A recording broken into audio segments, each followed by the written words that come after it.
Hi, everybody. It's good to be here. It was really nice to follow all the sessions in the past couple of days. And I think if we could see a common thread across all of the panels that we've seen, whether around cybersecurity, healthcare now, or what we've seen with the weather and the discussions around COP28, is that digital transformation is incredibly important for addressing some of the problems that we're facing today. And when we talk about AI, I think in some cases, AI is not only a solution. We're finding that AI is perhaps the only solution that we will have to some of the problems that we were facing. So today, me and my fellow panelists, we're going to discuss the potential of AI for the MENA region. We're going to touch upon some of the barriers, and we're also going to talk about the societal impact and what we can do about that. Before I welcome my fellow panelists, we want to run a 1-minute video, and then I'll come back to welcome the panelists. Thank you. At Microsoft, we're optimistic about the future. Artificial intelligence changes the way we can use data to make new discoveries and improve people's lives. As a data scientist, it has always been my dream to apply technology for the benefit of humanity. I've been fortunate to do this work at Microsoft AI for Good Lab, where for years we have partnered with organizations and leading experts across North America, South America, and Africa.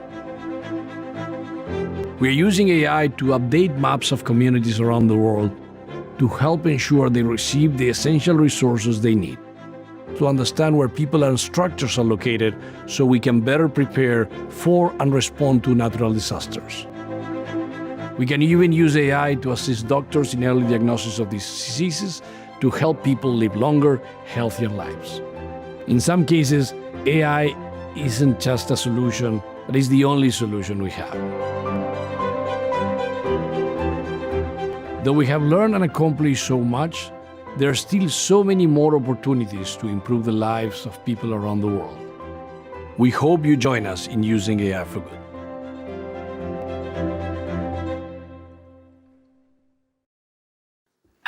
Thank you. And I would like to welcome my fellow panelists. I'll first start with Ms. Huda Mansour, Chief Operating Officer of IFS. Thank you, Huda. Mr. Ramin Makhoul, Managing Director, Accenture Strategy. And of course, Emna Krishne, Privacy Policy Manager at Meta.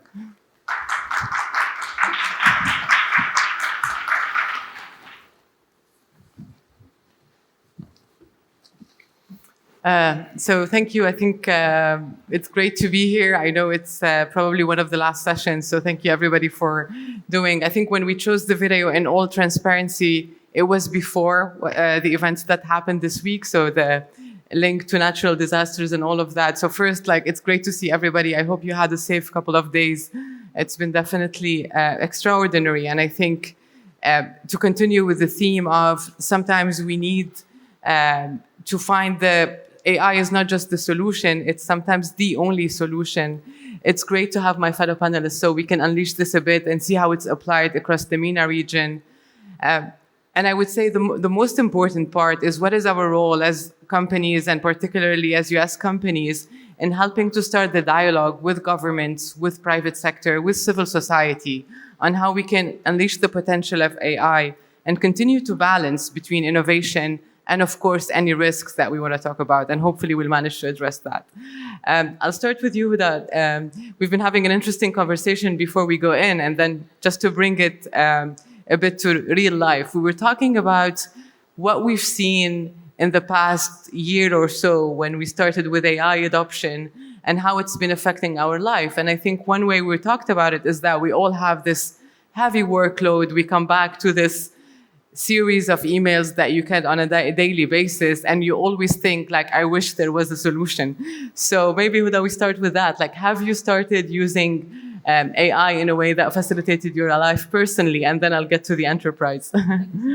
Okay, thank you so much. It is a pleasure actually to be part of this panel, and I would like first to congratulate you, Dima and Microsoft, for the great announcement around AI with G42. So it gives also a perspective of the importance of such topic and the impact that AI is delivering to our lives. So if I look at me personally, as a human being and the way we have been working, the way we have been living, the way things have progressed in a very quick fashion, I believe that each one of us is trying to use one way, technology or the other to get to understand how we can plan for our future. How can we plan for next steps and so on. So when it comes to the actual workload, I'm not promoting Microsoft here, but we're all using now, at least, in a pilot phase, the Microsoft pilot. Yeah, so it gives a summary of our meetings, which is sometimes helpful. And it also helps us, just get as a tool that is being tried at the moment in our company to see if we can have a summary of the meetings. Because if I look at my calendar, sometimes it gets crazy because of so many meetings being there, the need to be traveling somewhere, the need to go and meet people. So we are all trying to reduce the time that is being consumed in meetings and trying to find ways to make life easier for us. Same way for instance, I've been working in the field of technology since graduation. Whenever we go and talk with any customers, they're looking also on how to bring effectiveness and how to improve their productivity by using AI.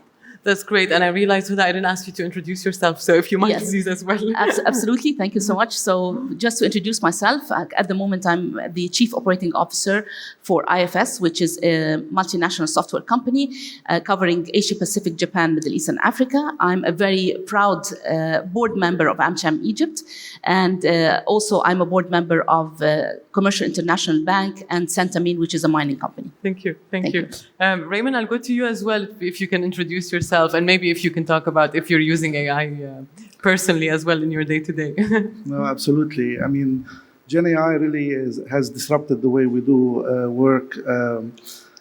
Personally, in the professional services industry and in consulting, doing benchmarks, and internally in Accenture and in many other places, we are, and other enterprises are actually using Gen AI for productivity tools. I mean, our productivity has significantly improved in providing Gen AI models with text and producing PowerPoints. I mean, as simple as doing that has really revolutionized the productivity for myself and for our teams.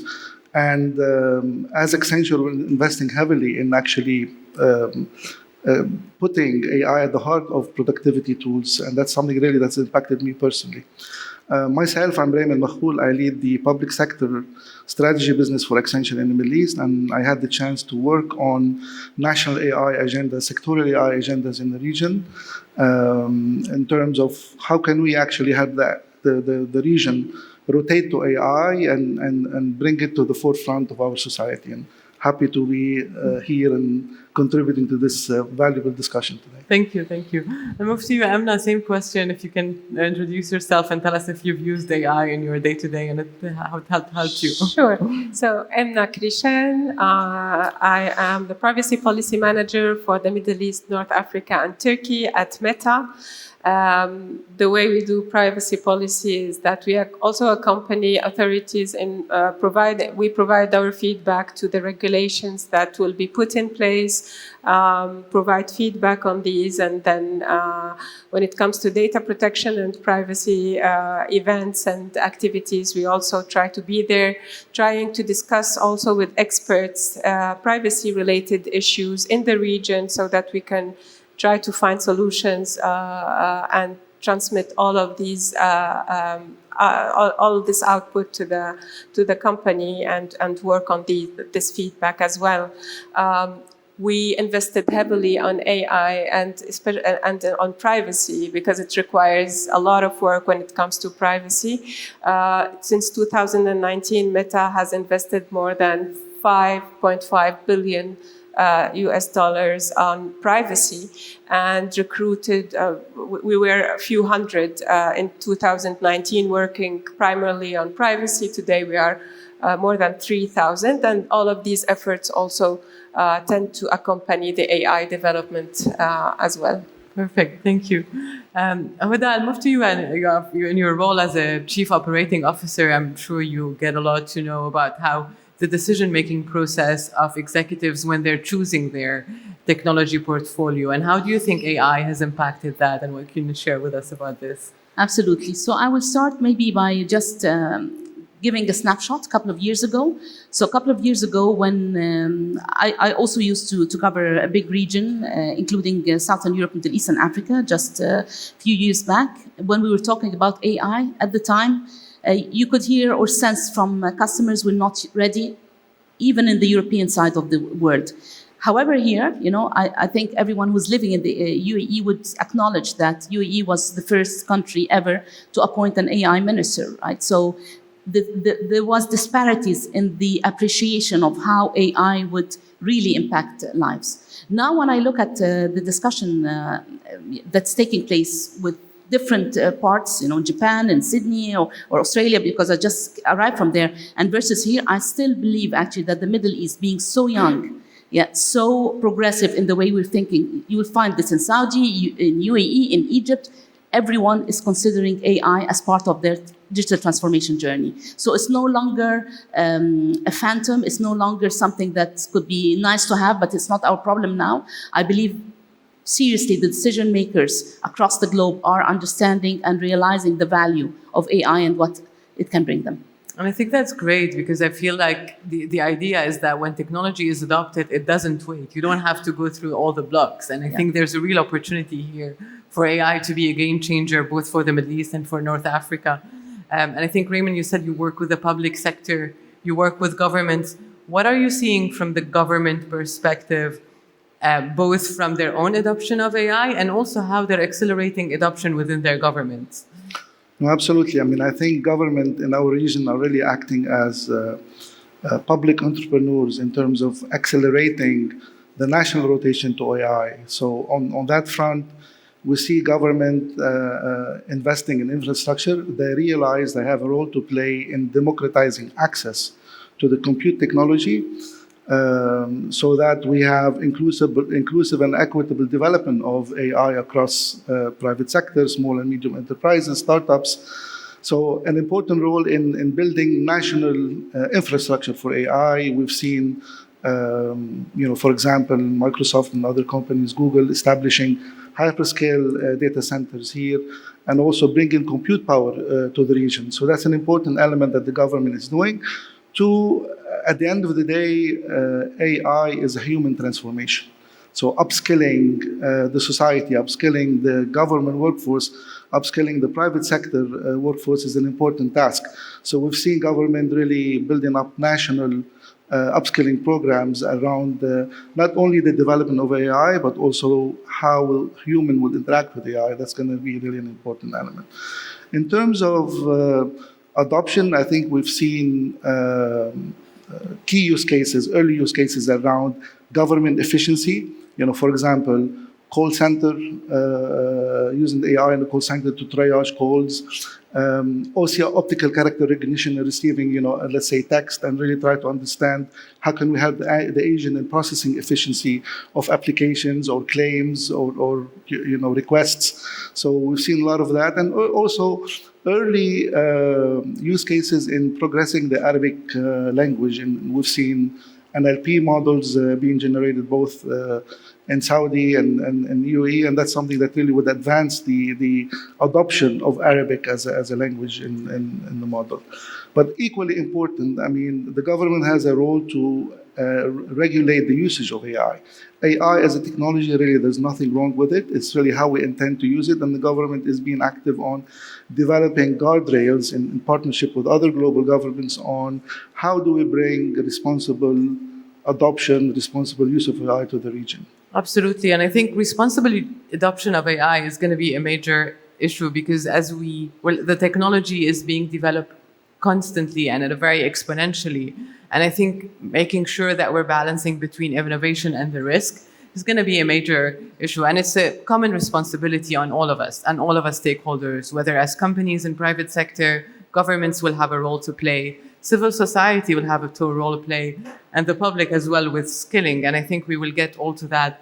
But I think let's start with the private sector and the role. And I think Meta provides a good example. How are you now looking at responsible AI and particularly, you cover privacy how is Meta handling its responsibility as a tech developer, deployer in terms of AI adoption? Yeah. So challenges in relation to AI when it comes to privacy or responsible AI in general is still like a new territory. It's a new territory, and the standards are still emerging, and final answers to questions are still not there because we are still thinking about it in different industries and in different ways, of course. The way we work on this is that we developed different tools and invested heavily in providing. So, of course, AI has its own challenges, but also offers opportunities to safeguard the privacy of data subjects. So, for instance, one of the tools that are offered by AI, and we also developed researches in relation to it, is the privacy-preserving machine learning technologies. And this enabled us also to work on different other tools, such as the tools in relation to transparency, the Waze tool in relation to Facebook and Instagram helps people understand the way we use machine learning systems to offer the ads. How is machine learning system or technology is used to offer the ads to the audience? And this was an ask by the users, by the way. So we elaborated this tool, and that informs people about their online and offline activity on Facebook and Instagram. We also have other tools such as watermarking when it comes to AI. Watermarking is for photorealistic images. This informs people when there is a visible watermarking, so people can know that this is an AI-generated picture, and we also have invisible watermarking in these in the image file itself with metadata that informs and that helps other platforms identify these AI-generated images. So these are some of the examples that we can provide. But of course, we have a privacy review before putting in place any new product or tool, and we have so many tools. No, that's great. And I think, Amna, you touched on a very good point, which are that because this technology is evolving very quickly, tech companies are taking their responsibilities seriously. We're seeing principles being issued. So Microsoft has its set of principles. We have most of the tech players, Meta would have, and the others. And I think they're pretty aligned. We've seen we're going to touch on regulation in a bit, and we'll talk about the White House commitments that all the US company made with the White House in terms of what are the guardrails for the adoption of AI. But you touch on a very good point, which is the content provenance and the fact that you can now, particularly as we go towards looking at deepfakes and other of the topics that we're seeing in the media, that there are tools that are currently available to allow a user or a consumer of those information to be able to detect whether AI has been used. And often we ask ourselves, how do we communicate about these tools to others? And what is the skilling that is required? So maybe here I'll go to you, Huda, and I know you have to leave in a second, so it's not because the panel is not good. You have. I wanted to ask you, Huda, like, what are you seeing in terms of concerns or opportunities when it comes to skilling the workforce, particularly in the MENA region? You just said you came back from Sydney. Did you see a difference between how we're approaching skilling in the region and whether we can learn anything, or is that the other way around? What do you think we're seeing there? The MENA region is enjoying actually a very young workforce. So, and the population at large in most of the countries in the MENA region is blessed to be very young. So the way people access technology is different.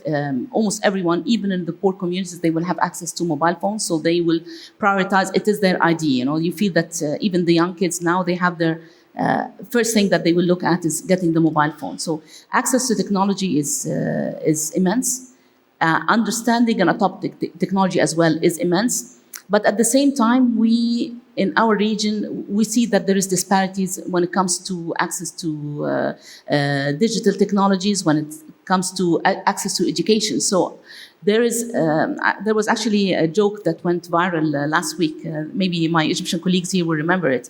When someone in the caricature, someone was asking, may I ask you, is artificial intelligence contagious? I'm just translating now. And then the other guy, he responded back, no, the lack of intelligence, al-ghaba, is contagious. Yeah, so people don't know, and people are fearing what the impact of artificial intelligence is looking like. If I go to the corporate side of the world, you will find also that when a decision-making process, when it comes to digital transformation is taking place, people are naturally concerned.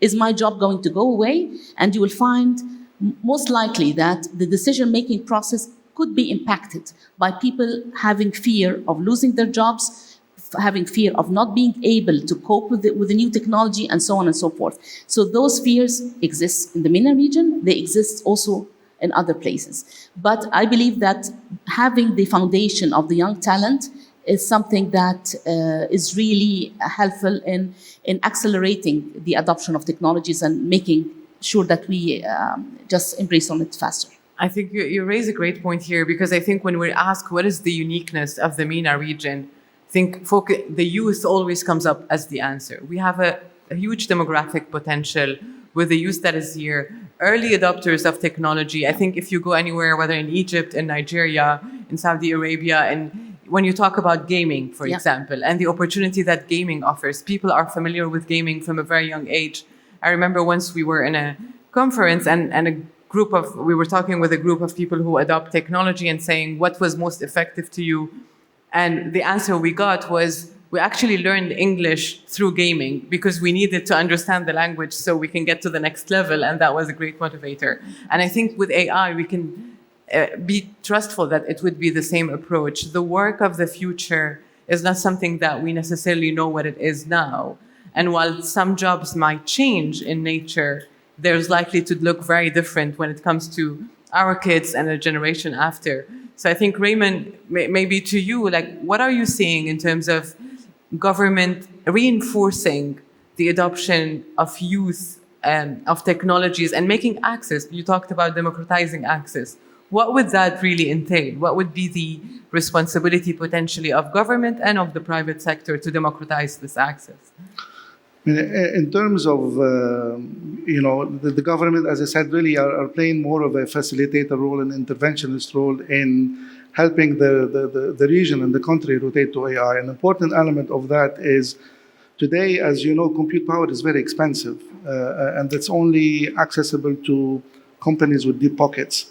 That almost create a special AI society, if you like, from a corporate standpoint, to say only the privileged can really have access to this compute, and therefore, to some extent, exclude the small and medium enterprises, the startups, where really innovation also may come from.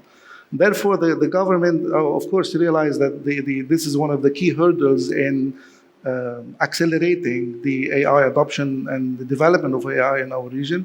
Therefore, they are actually providing national infrastructure to allow, if you like, GPU as a service and make it accessible to small and medium enterprises and startups to really catalyze any development. You don't have to spend all the money in the world to really have access to this compute power or build it.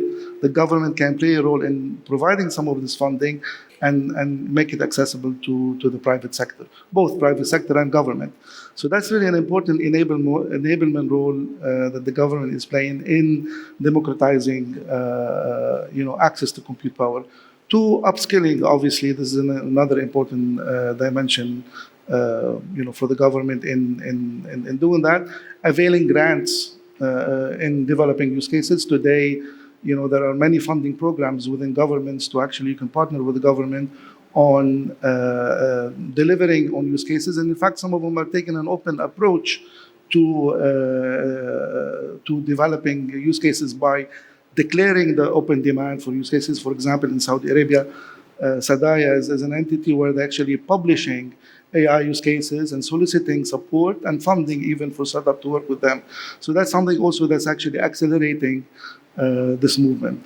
So these are some of the examples where government are actually trying to catalyze and make more accessible the technology to private sector and to smaller organizations in our region. Absolutely, and maybe I think to double down on that, the access, I think, starts with the connectivity issue, and I think we always talk about that. We need to start with the power. We need to start with the access to the computers. We need to start to provide those conditions in the beginning. Then you're talking about the GPUs and the large infrastructure models. Then we're talking about what kind of infrastructure you're going to have, and then you probably will get to the deployers. And I think, Amna, maybe to you on from your end, how are you seeing youth interacting with some of the features that will have AI? I think having the responsible AI and privacy is crucial to enable society to trust that the youth can interact. So could you share maybe some thoughts about that? Yeah, so at Meta, we have this approach of creating an open source AI within the AI community and try to work together on building on our model. So one of the things that we did in relation to Llama, which is a large language model, is that we open sourced the foundation model, which of course benefits to Meta because the more developers, the more companies and startups work on the model and develop the model and mitigate risks in relation to the model, the more sophisticated, capable, and robust the model will be. So for us, Meta benefits from this, but the AI community as well, because building from scratch a foundation model is not something, it requires a lot and significant energy and resources that are not available to everyone, to all developers. So this makes it easier for them to have the access to AI. So that we think that democratizing AI is something very important. So once we open source the model, then people can also use this the same model. For us, this is something very important, while some other companies, for instance, chose to have a more closed approach. We advocated for this. Now, we are not dogmatic about it because in some instances, for risk assessing reasons, we might consider that this model should be only launched with a certain group of people, researchers, for instance, before being generalized. But of course, this is a matter of assessment. One of the things that we believe in is sharing information with others and transparency when it comes to AI, because such an approach, of course, helps authorities and researchers looking under the hood, so identify these risks and approach them to Meta. So the thing is that we tried to have this transparent approach. Now, one of the things that we did in relation to open source is one of the projects is Purple Llama. Purple Llama is putting in place a project where where evaluation and safety considerations are made available to developers, so that they can also use these to help us mitigate risks. Yeah, and the other one was also putting in place some resources for the users, such as the responsible use guide, where developers, users can have access to some very useful information as well. That's great. And I think the investing in the ecosystem of AI is going to be very important, and there's a lot of responsibility on the private sector in enabling that. I think, Raymond, you touched on a good point, which is also the investment, or how do you create also the financing for the startups so that we can start seeing startups in the MENA region. And I don't know, Huda, if that's something, I mean, you work with partners, you work on deployment technologies. What are you seeing in terms of the diversification of the ecosystem in terms of AI adoption? Is it still within the enterprise? Is it going more access widely? And what do you think we need to do as private sector to help accelerate that? I think the startup scene in the MENA region is one of the strongest worldwide. I believe also in our countries, whether in Egypt, for instance, there's a massive startup scene. There's a big also focus on fintechs and supporting fintechs. Same here in the UAE. Now also I can see in Saudi Arabia, similar focus is happening. In Jordan, I've seen the same. So across the board, I'm not talking only about enterprises, but also the startup scene is heavily using technology and heavily focusing on the use of technology. It is then up to the private sector to support, to adopt, encourage, and try to find ways even to mentor. So the mentorship, when it comes to mentoring startups, of giving ideas, validating those ideas, how solid they are to survive, because not every startup would also survive, is an obligation that we need to do on a personal and professional level. I think you bring the mentorship point is incredibly important, because you could have the seed investment, you could have the great idea, but without mentorship, without learning from others, it's really hard to push it forward. I want to give a chance to, I want to stop briefly, have some questions in case anybody has a question for Huda before she has to leave. So maybe I'll give 5 minutes break to see if anybody has questions for Huda, and then we can pick up and go to the regulation part. No questions so far? Fantastic. And I do apologize, but I have to leave just to factor in the traffic time. It has been an absolute pleasure being on the panel, and thank you so much for listening to us. Apologies. Excuse me. Thank you. And I think maybe I'll move to you, Raymond, and ask, one characteristic within the MENA region is that this is a lot of people will speak in Arabic, and Arabic is a first language across the board. You alluded to this a bit earlier. How do you think having AI in Arabic would actually help in the adoption? And what do you think could be the barriers potentially to that? No, absolutely. I think putting Arabic language in the forefront of the AI agenda in the region is really at top of mind of the government here. As you know, language is an important medium to produce, disseminate, and capture knowledge. And it is really fundamental to drive the growth of the knowledge economy. Language is fundamental to that, and hence the importance of the Arabic language as a way to facilitate the adoption of AI in our region. In particular, we have around almost 400 million people speaking Arabic in the region. And therefore, when it comes to AI, NLP processing in Arabic is still lagging compared to English. And elevating the capabilities of natural language processing in Arabic is really presents significant opportunity for the region. But to also note, Arabic has its own challenges when it comes to natural language processing. Inherently, the language has its own characteristics. For example, there are maybe more than 25 dialects.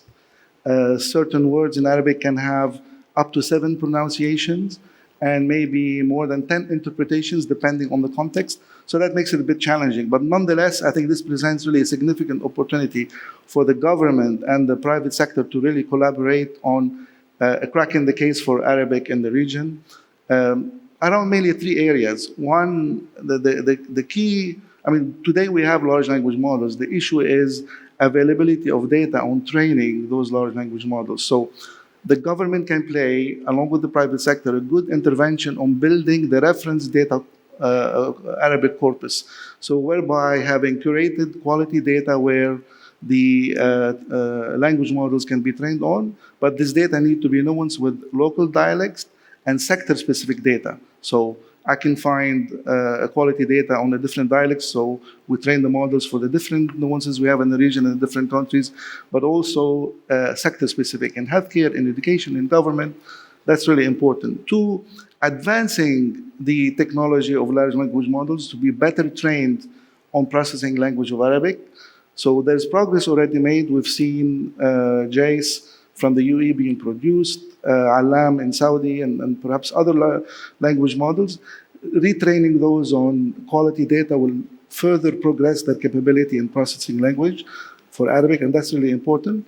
The third is really weaving an ecosystem around this. This is really a whole of ecosystem approach in developing use cases in Arabic on top of this. This is really important, not from an economic value perspective, also from preserving the utilization of the Arabic language, especially as the human-machine interaction grows further in the future. So this really presents a significant value for our region and an exciting times to be really at this juncture. Absolutely. I think it's going to be a journey to get there. Maybe if I can turn to the audience, I mean, I'm sure if I ask for a show of a hand of who has used a large language model or interaction in the past year, I'm sure everybody will raise their hand, right? In terms of using any of the products, of course. I think the question then, who has used the model in their local language, be it Arabic or anything else? I don't know if, let's see, 1, 2, 3.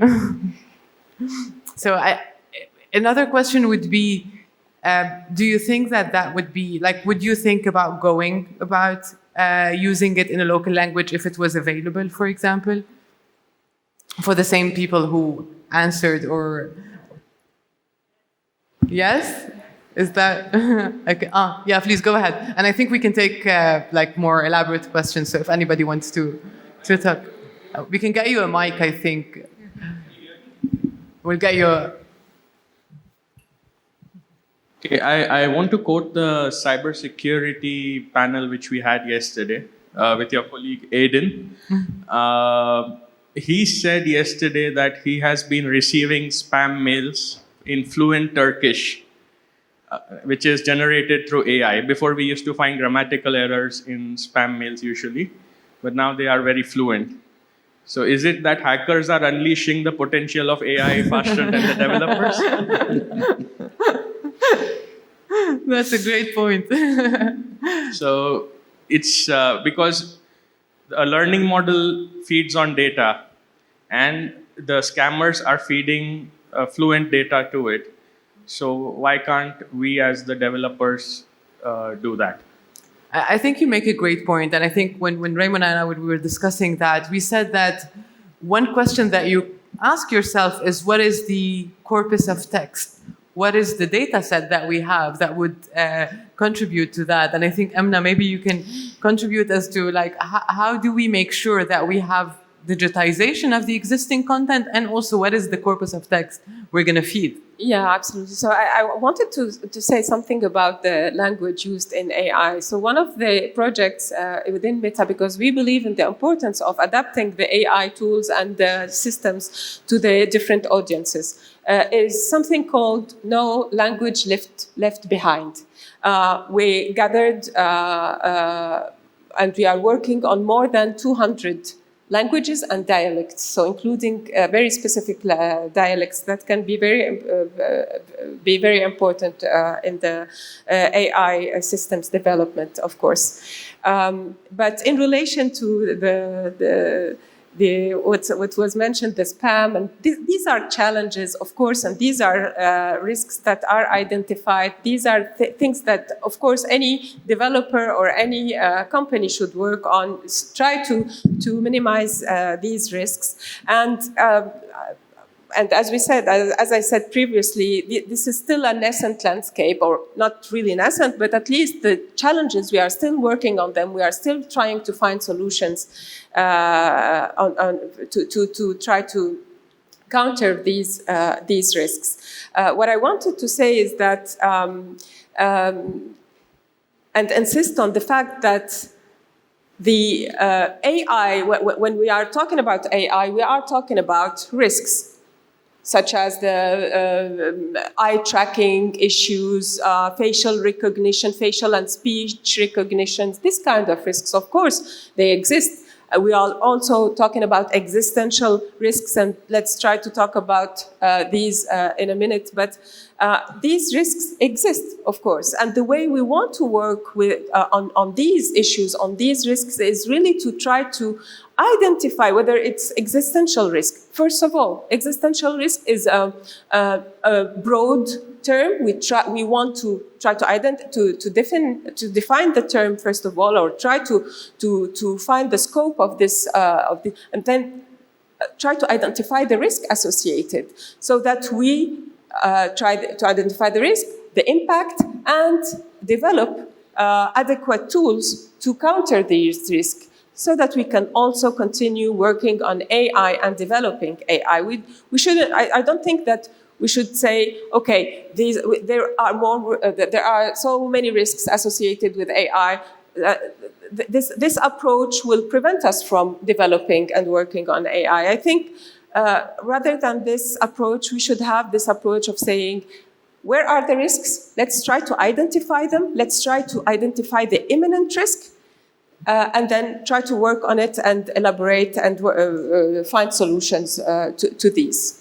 Absolutely, and I think the balancing between the risk and innovation is going to be a responsibility on all of us. And I think going back to that cybersecurity panel, I think one of the examples that was provided is that when we do cybersecurity training within the company, for example, it's really important to see how many people manage to identify a phishing email that when they see it. So the responsibility on us as people who are consumer, knowing content prevalence and all of that, there's the responsibility on the private sector by adopting responsible AI and making sure that you have the principles that you're clear with.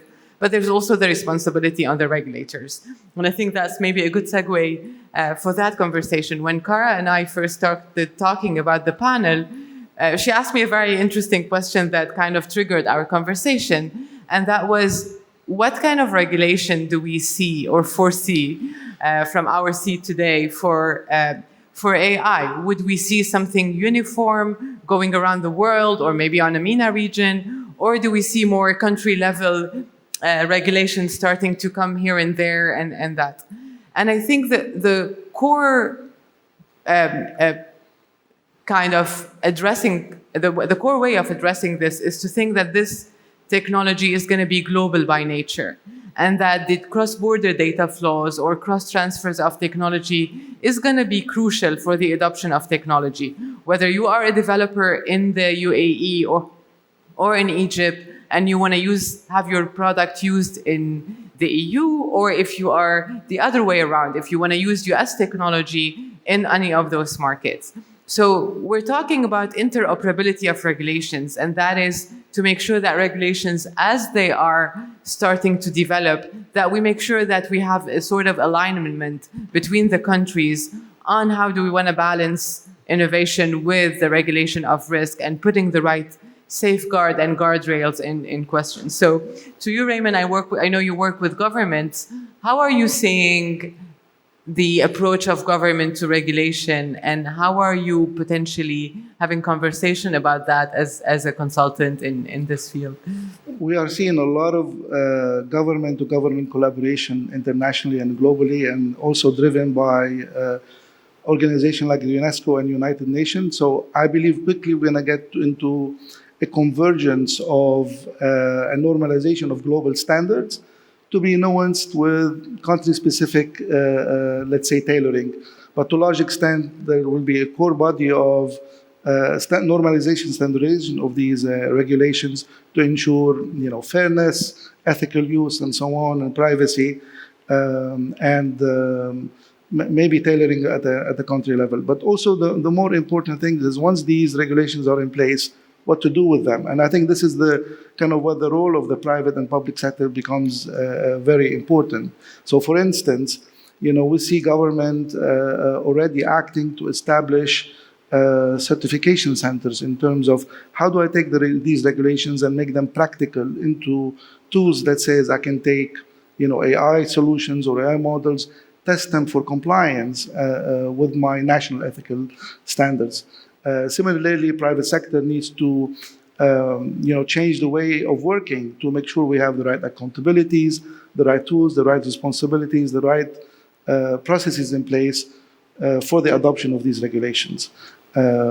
Again, a lot to be done in regulating that, but also the government realizing that over-regulation could inhibit the adoption or the innovation in AI So we've seen a lot also of government thinking around establishing regulatory sandboxes, whereby you can innovate on regulation as well, and then set up zones or physical spaces to test certain regulations before mass adoption.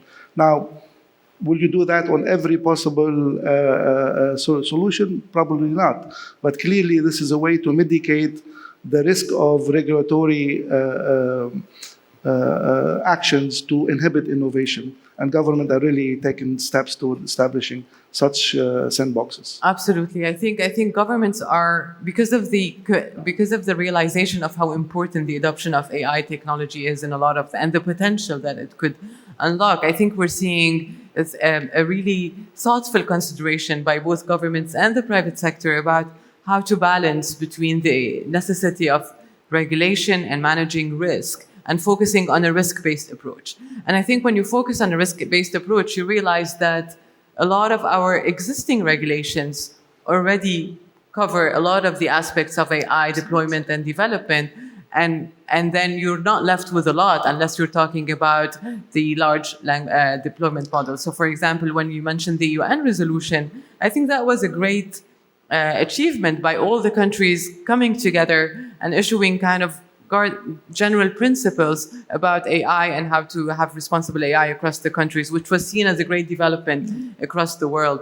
And then when we talk about the specific aspects of AI, so for example, AI and copyright, AI and privacy, we have already existing laws that should be able to cover that. Maybe Emna, you can talk about the AI and privacy part. Yeah, absolutely. I totally echo what you just said, and the other Sir Raymond. Sorry.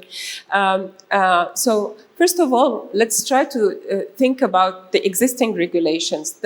Do they cover already the issues that we want to address? I think this is a very important question, because as long as these regulations exist and cover the issue that we want to address, we don't want to create conflicting regulations, right? And is it really helpful or useful to elaborate and work on new regulations while the issue is already addressed, the solution is already there?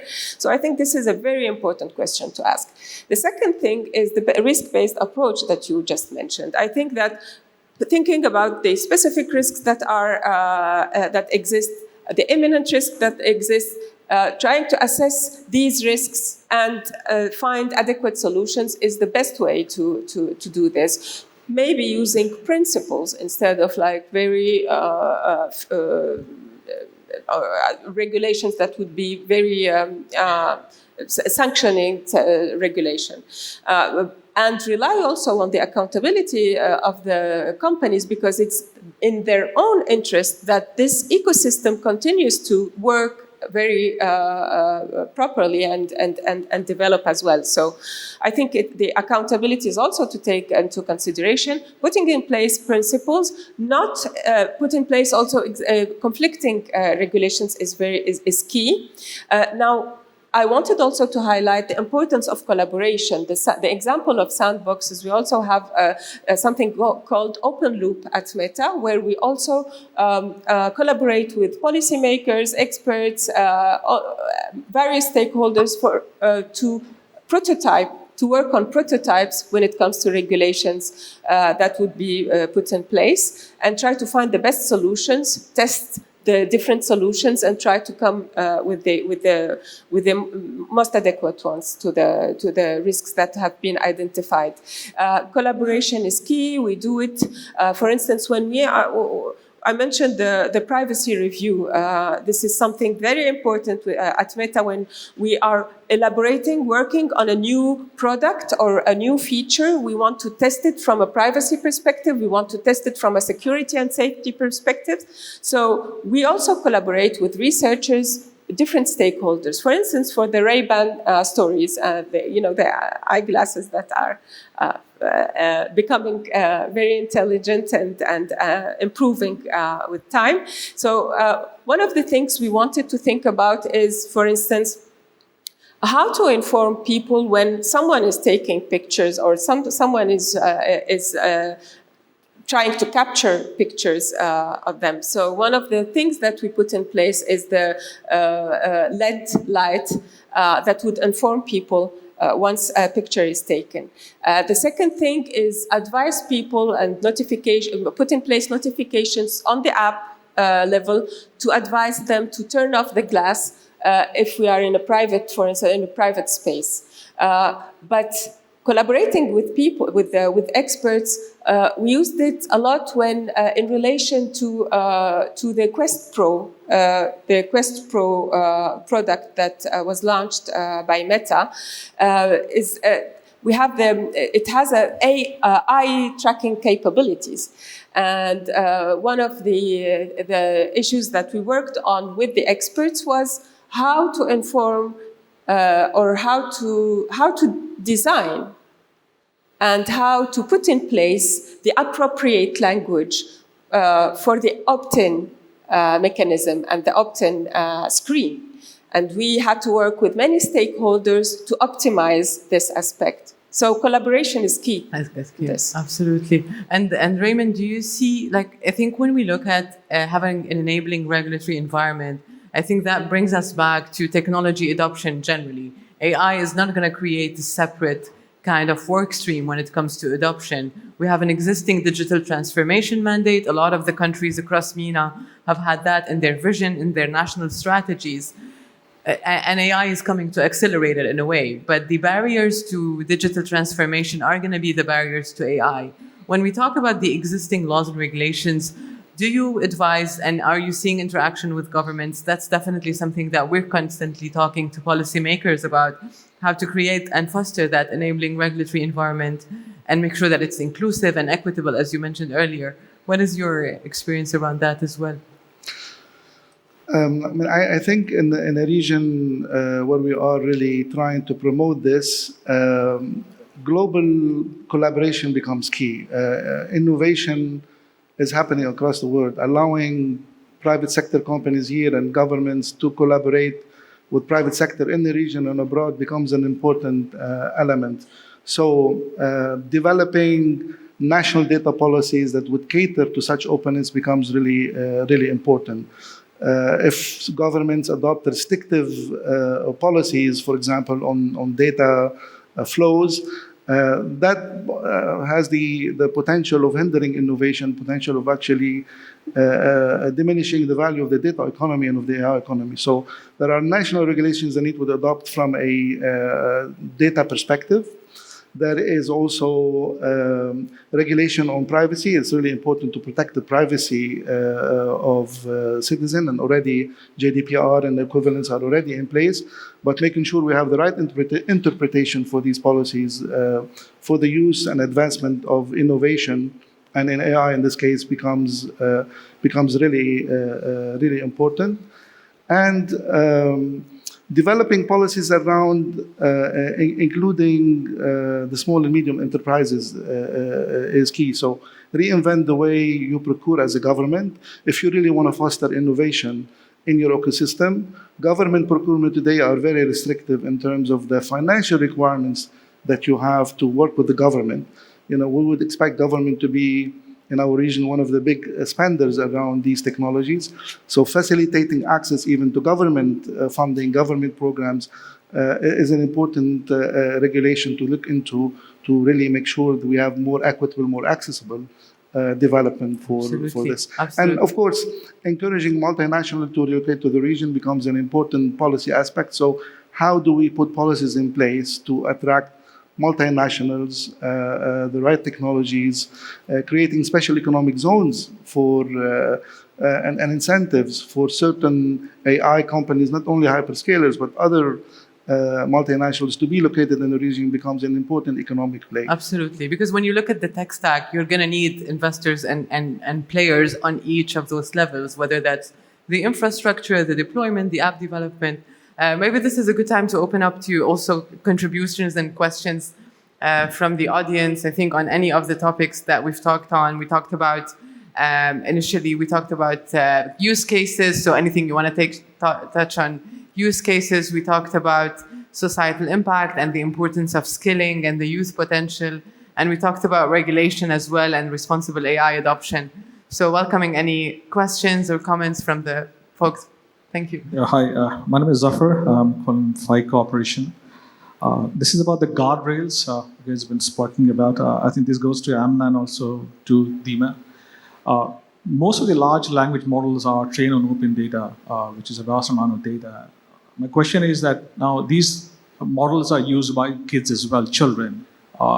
So is there any kind of a guardrail or a privacy which can identify that this has been used by a kid? Because the same, for example, ChatGPT, I'm using it, my children are also using that. But that system does not know who's on the using that at the moment. So because you guys are kind of pioneers in this one, so anything you guys are setting up where you can identify a kid and stop certain kind of content being displayed on the Absolutely. And I think, I mean, it's important I'll put to Amna, but before that, I think the key thing is that the guardrails that have existed so far for technology still exist. So the ability to know when you're interacting with someone who's under 13 or not are still the same when you're using with those models. Of course, AI adoption requires a certain level where the risk might be higher for certain applications. And I think I'll move to Amna about how you're approaching this at Meta. Sure. So is the question only in relation to LLMs or large language models or in general? Okay. So when it comes to large language models, for instance, what we made sure we tried to make sure that, for instance, when launching and training, Llama 2 is not to use the data, personal data of people within the training program. So we didn't use email addresses, names, etc. And we also make sure that the personal information that was communicated by people, by the users, are not used in the responses that are provided by the generative AI tool, for instance. So these are a bit specific to AI, but when it comes to our tools in general, we make sure that we put in place a multi-layered system to verify the age of the users. Once we detect the age of a user is under 13, a verification system starts to operate. And we partnered with Yoti, which is a company that is specialized in recognizing or identifying the age based on the facial features. So this is not about facial recognition. The tool does not recognize people or identify people. It only uses the facial features to guess the age of the user, and any data that is the outcome of this process is deleted immediately. So Meta or Yoti do not have access to any data in relation to these. So age verification, we also put in place some other tools. So for instance, when children post like happy birthday, happy 12, any information about the age when posting messages to their peers or to their friends, we put in place AI tools to detect this information. And once we have a doubt on the age of the user, then we put in place the verification system with Yoti, and we ask the user to provide these information. So of course, it's a bit challenging. It's a bit challenging, but we work a lot on these. When it comes to ads, we do not use any information of the children other than the age and the location, which is the country in which they are, to serve the ads. And of course, we do not communicate any ads about alcohol or any restricted product, etc. So we have these internal procedures in relation to youth and children's privacy. And I think digital safety generally, I think, Amna, I think you covered a lot of the guardrails that you're having at Meta, but I think it's a great example of where the responsibility is a collective responsibility. It's a multi-stakeholder responsibility, whether it is the companies, and a lot of the US companies are mandated by COPPA and the US laws about what we can serve to children. Then you go into what the tech is, like the additional guardrails that the private companies are doing. Plus, you get also to the responsibility of the civil society, the parents, in providing a loop and providing discussions about this and using responsible AI products as well. And I think that's why a lot of companies are ensuring that they're communicating about how that. So I would encourage all the parents as well to be also selective in which AI products are used, making sure that they're following the principles and that they have the digital safety, because I think it's going to be a collective responsibility on all of us to do that. Other questions? We have one here. Yeah. Hi, my name is Sulaf Al-Saabi. I'm a workforce development and public-private sector advisor. I have a question for you, Raymond. Which sector have you seen greatest potential or the fastest growth in AI adoption? You've mentioned the UAE government, you mentioned the Saudi government, but in terms of the private sector, which sectors where you see the fastest growth or existing potential for adoption? Well, absolutely. I mean, in our region, besides the government sector, where we see initial traction, whether in healthcare or in other sectors within government, financial services present really an opportunity for AI adoption.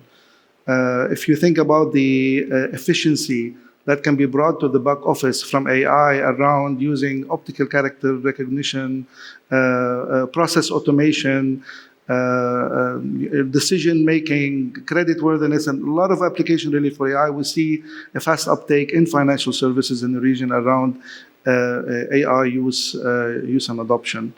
Certainly the cybersecurity sector, I would say, is also is a big area where we see AI being leveraged for services around uplifting your defenses as an organization, leveraging AI to really make sure your response, your resilience is almost, I don't want to say in real time, but I would say maybe a lot more improving the posture of an organization to be more resilient towards adversaries. So those are two areas that are really fast uptaking in the region, in my view, in terms of while financial services is really a sector specific, we see cybersecurity across sectors where it's really a big uptake in the adoption and the upscaling of AI in that the practice and domain. And then I think it's a testament to how security is going to be an important part of everything that we're doing within AI. We have also a question here. Go ahead, please.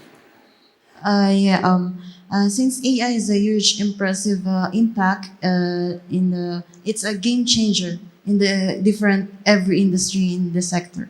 So, but people are not just afraid that they're gonna lose their job or being replaced, but they are afraid of the user in correlating of the security that we talked about and discussed earlier.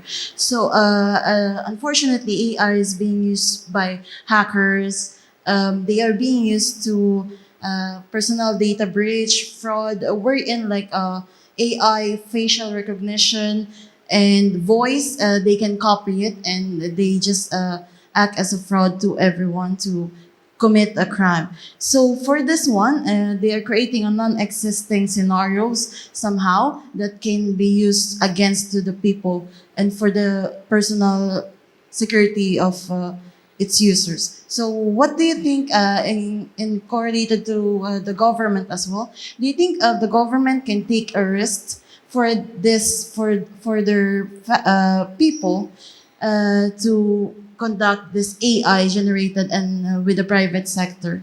Thank you. I mean, I'll take a stab on it, and then because I know we're on time, I think this is one of the examples where the existing laws and regulations already cover those aspects. So the fact that a potential crime has happened, whether you use AI or you use any technology, there are already existing laws and regulations that it will allow the sanctioning of those activities, and we should be applying those and making sure that those.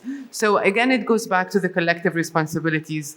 Governments need to look at those risks, see if we have opened up a new kind of range of risk and make sure that we have the right guardrails and CAPE. We should also look at the private sector companies to put those guardrails that Emna and a consultant and we are taking. And then finally, I think it's also the people who should be reporting, who should be using the content provenance tools, who should be aware of what's available out there. So collective responsibility. Thank you for AtTram, for this great dialogue. This was a really great conversation. And thank you all. Thank you, Dima. Thank you, Emna. Thank you, Raymond. A picture to commemorate this beautiful get-together.